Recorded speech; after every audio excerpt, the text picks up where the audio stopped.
Bom dia, pessoal. Acho que o microfone está um pouquinho baixo lá no fundo. Vocês estão me ouvindo bem aí?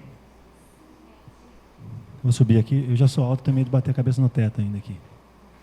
Vamos lá. Nós vamos falar de planejamento sucessório. Meu nome é Renan Guide. Eu já vi alguns amigos e clientes aqui.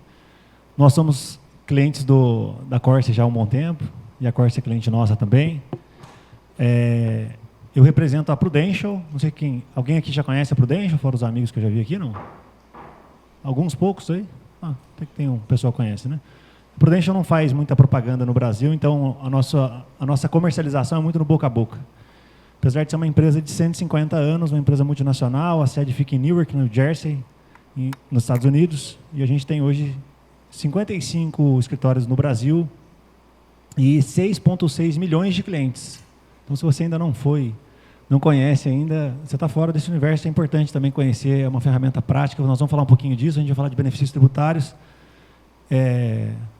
Eu sou advogado de formação, me especializei na parte de direito trabalhista, depois contratual, gestão de empresas, administrei uma empresa durante 13 anos e aí depois fiz uma transição de carreira para Prudential, onde eu estou lá há 7 anos, e a gente fala do planejamento sucessório para empresas e para pessoas, né? O que é sucessão? A sucessão é alguma coisa, uma entidade assumir o papel de uma empresa ou de uma posição que já existe.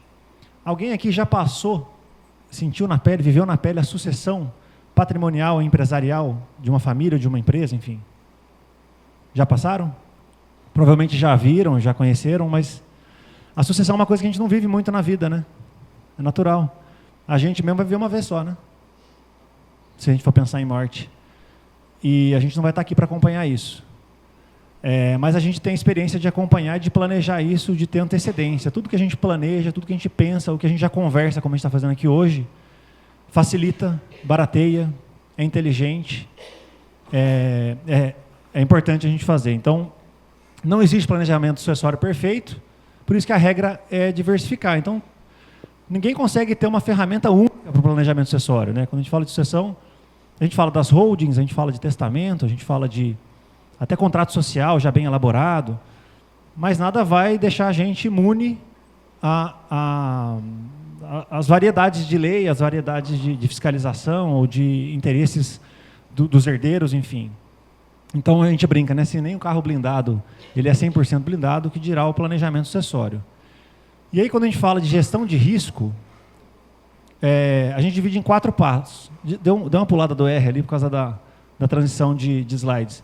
A gente identifica o risco, a gente quantifica, reduz e aí decide se vale a pena ou não transferir. Então eu dou o exemplo sempre de gestão de risco, quando a gente fala de patrimônio de um carro.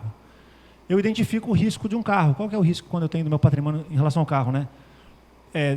Dele ser roubado, de eu bater o carro, enfim.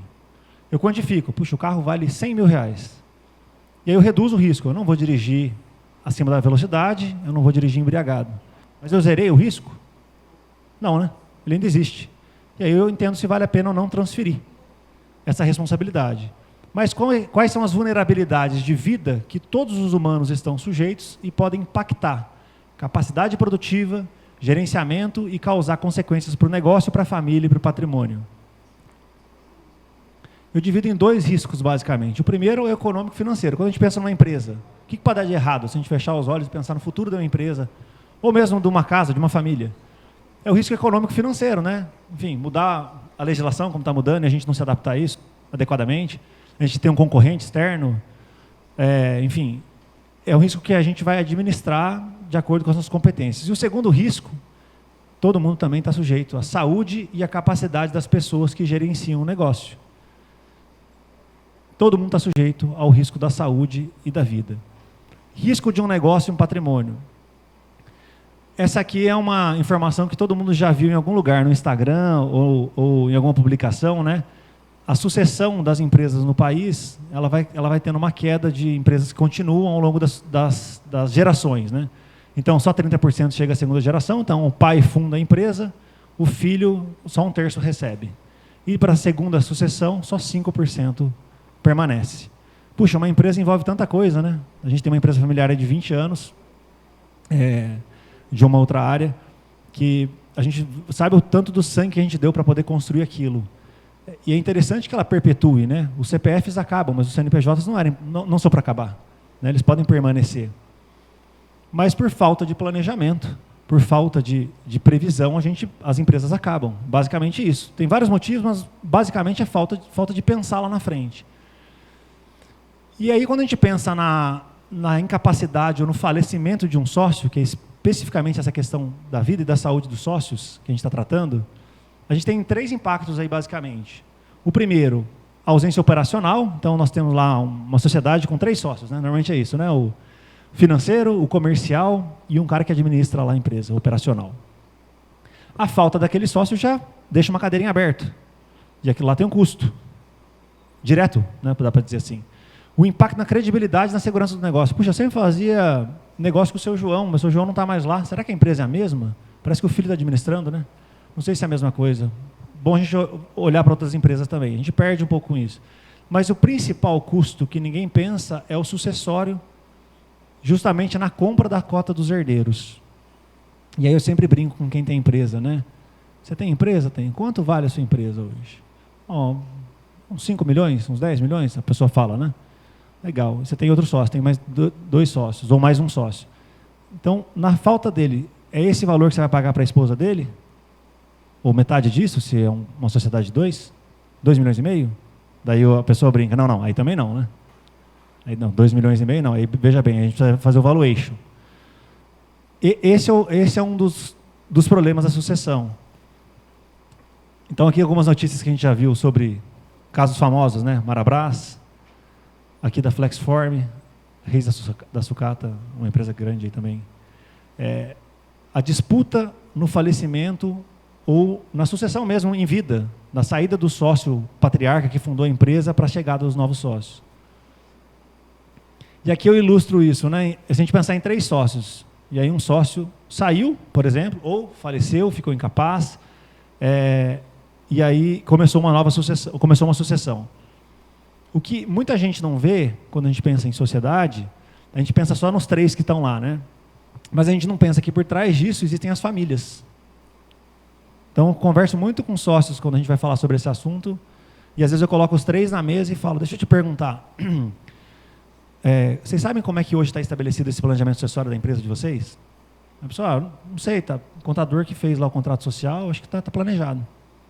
Acho que todo mundo tem intimidade com essa área, é mais impactante do que a gente imagina. Assim. São raros os casos, eu tenho 7 anos, né, de Prudente, eu tenho 400 clientes na carteira, de pessoas que têm um contrato social com previsão da sucessão. Uma previsão mínima, fora do padrão, assim, do modelinho lá que seguir o Código Civil. E aí, o que muita gente não pensa é, na falta daquele meu sócio, a família pode ocupar o espaço. Né? Quando não vai ocupar? Via de regra. Quando a sociedade, ou seja, os 2 sócios remanescentes, compram a parte da família. Tá? Trocando em miúdos é isso. Mas pensa bem, uma empresa que perdeu um sócio, impacto emocional enorme, né? A morte nem sempre é anunciada, ou o sócio ficou inválido, etc. Ela tem que lidar com a continuidade, então a empresa está balançada, se a empresa não quebra, ela balança, e ela tem que descapitalizar imediatamente do fluxo de caixa para pagar a família, porque a família está lá precisando. E a realidade das empresas brasileiras poxa, por exemplo, a minha esposa, ela cuida de casa dos meninos hoje. Se eu falto, imediatamente o dinheiro já não entra no mês seguinte. Então, com certeza, ela vai voltar para os 2 sócios aqui e vão dizer, peraí, e a parte do Renan? Ele trabalhou aqui durante 20 anos, cadê a minha parte? Ele se dedicou, ficou longe da família?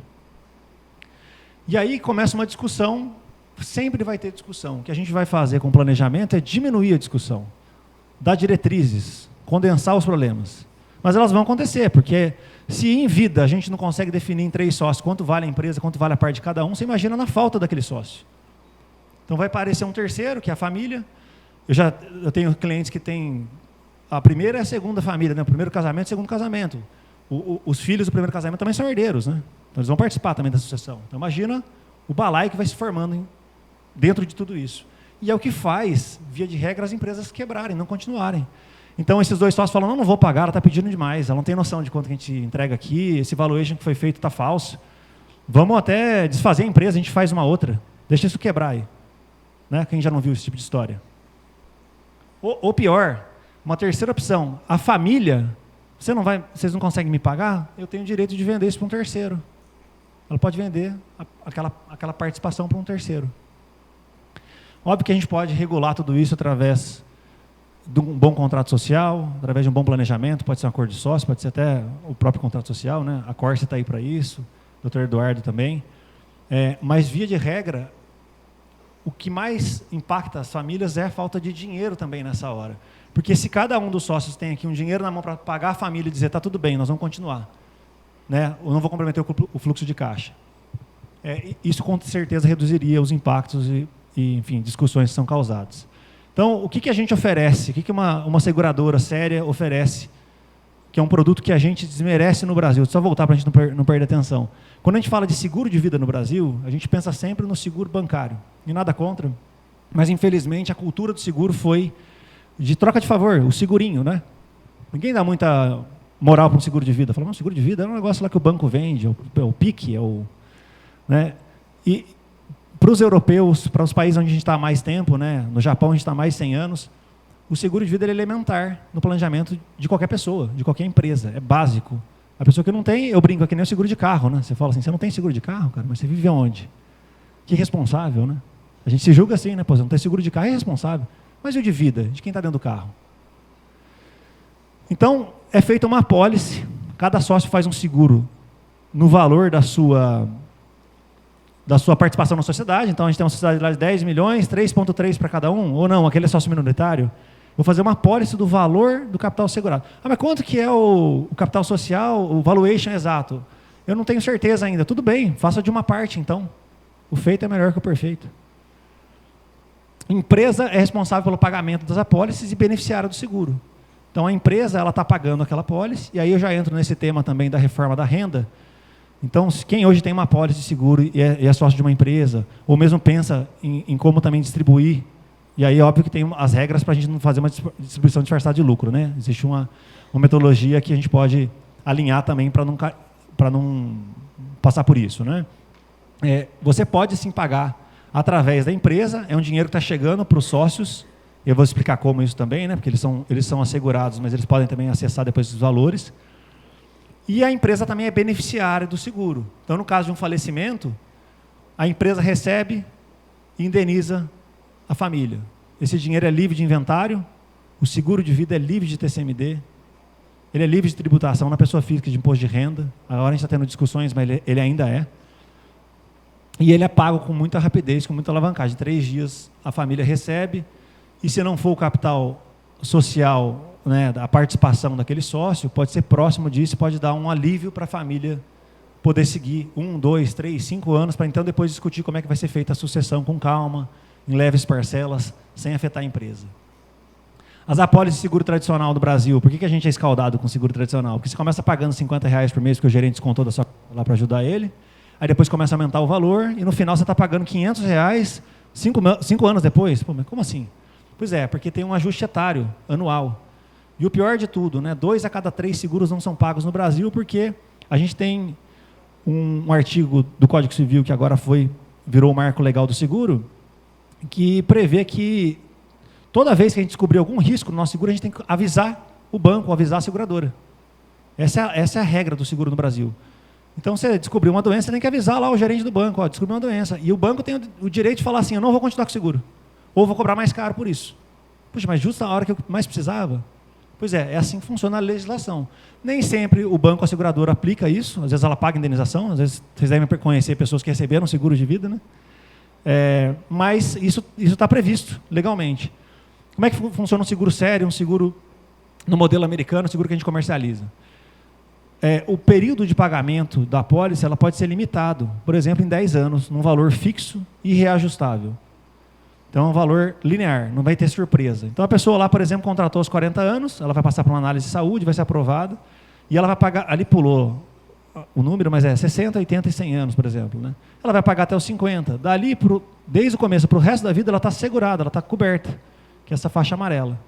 Então, primeiro, é uma cobertura vitalícia, porque a gente não sabe quando vai ser o dia da nossa passagem, né? Segundo, com previsibilidade de pagamento. E terceiro, com certeza de pagamento também, porque a gente faz uma análise prévia para a pessoa virar cliente. Então, se a pessoa está com um problema de saúde, etc., ela pode ser cliente? Pode, claro, vai ser analisado. Mas isso garante também efetividade no pagamento, né? Então, a gente saber regular a entrada também para ter comprometimento no pagamento. A gente faz seguros para sócios e pessoas-chave do negócio, né? São duas figuras aí. Quando a gente compara com outros planejamentos, né? E aí não é concorrência, né? É complementaridade. Então, um bom planejamento pode ter a holding, pode ter uma previsão no contrato social, pode ter outras ferramentas, testamento, etc. E pode também ter o seguro, que é a única ferramenta que vai liberar dinheiro para a família ou para aquele sócio numa situação dessa. Todo o resto não libera dinheiro. Ela facilita algumas burocracias, mas ela não libera dinheiro para ninguém. O seguro libera dinheiro, por isso que a gente coloca ela como mais um produto na prateleira de bom planejamento. O seguro como diferencial não incide TCMD, imposto de renda. Ele pode incidir na pessoa jurídica, mas na pessoa física não incide. O custo de constituição do instrumento, ou seja, você não tem, é um produto financeiro que você paga na proporção daquilo que você recebe. Liquidez imediata é alta, em 3 dias. 3 dias é a média de pagamento dos sinistros da Prudential, por exemplo, uma das seguradoras. Eficiência burocrática na transmissão casa-morte. Então, quando a gente pensa em... Eu falo muito isso para as pessoas, né? Já passei por isso em casa, perdi meu pai cedo. E eu falo que a principal dificuldade que a gente tem é o impacto emocional, né? Você não toma as decisões como você tomaria com a cabeça fria. Você toma uma decisão impactada pela perda de alguém muito importante. E nessas horas tudo fica bloqueado, né? Você não tem... Talvez nas primeiras horas você ainda consegue fazer alguma movimentação, mas depois tudo fica difícil. Você tem que desembolsar para receber aquilo que era do seu pai, ou da sua família, ou da empresa. O seguro é o primeiro cheque que chega para tranquilizar e para que a gente tome as decisões adequadas, né? Decisões sem o calor do momento. Tem esse lado emocional que a gente não discute, porque é tabu no Brasil, mas isso é muito importante falar. Observância das regras sucessórias, inventário, legítima, colação. Né? A gente está falando que não tem essa observação sucessória no sentido, eu posso determinar os beneficiários como eu quiser, o seguro tem essa prerrogativa, eu posso colocar mais para um filho do primeiro casamento que vai ser menos beneficiado pela sucessão do que o do segundo casamento, por exemplo, e corrigir uma desigualdade, posso fazer isso. E pelo artigo 833 do Código de Processo Civil, ele não é penhorável o seguro. Então, óbvio que tudo no Brasil pode ser penhorável, né? Ainda mais quando a gente fala de justiça do trabalho. Mas essa também é uma previsão legal. É mais difícil você penhorar. A gente não tem nenhuma decisão até hoje de efetiva penhora. A gente já teve decisão, mas teve recurso, mas nunca teve penhora. Então, é importante falar disso também. A gente tem benefício para lucro real, já caminhando para o final, pessoal. Então, quando a gente fala de lucro real, a gente vai ter algumas mudanças, mas de forma geral, eu vou só pular para esse slide. Dentro das nossas despesas da pessoa jurídica e das passíveis de dedução, o seguro de vida é uma delas, respeitado o formato de contratação, que depois a gente pode conversar pessoalmente. Então, não é só sair contratar um seguro, aí colocar lá como despesa e achar que vai deduzir e que não vai ter autuação. Mas existe uma regra segura, uma forma certa de se fazer, que a gente pode sim aproveitar isso. Por ele ser um seguro resgatável, ou seja, esse seguro de 10 anos, eu posso manter ele com vitalício, mas eu também posso ter acesso a um resgate. É uma forma de eu ter um alívio na tributação ali, né? Deduzindo como despesa, e ao mesmo tempo resgatar lá na frente. Então, é um incremento inteligente. Opa, apertei ESC. Aqui tem algumas justificativas aí, base de dedutibilidade, então, o respaldo, né? Regulamentar, jurídico para dedução. E essa é uma apresentação depois que eu posso disponibilizar para todos. Então, falando dentro desse tema, é um planejamento inteligente para a gente fazer, mas principalmente também que combina com o momento que a gente está vivendo aí. Um sócio que tem o seguro na pessoa jurídica pagando, ele também está, de certa forma, minimizando o impacto da reforma da renda, e ao mesmo tempo ele pode ser dedutível para lucro real, e aí a gente precisa estudar caso a caso. Obrigado, pessoal. Obrigado, Vinícius, Oscar, pessoal da Corte, pelo convite aí. Estou à disposição de todos. Ele vai deixar meu contato com vocês, depois também posso dar um oi e a gente pode conversar.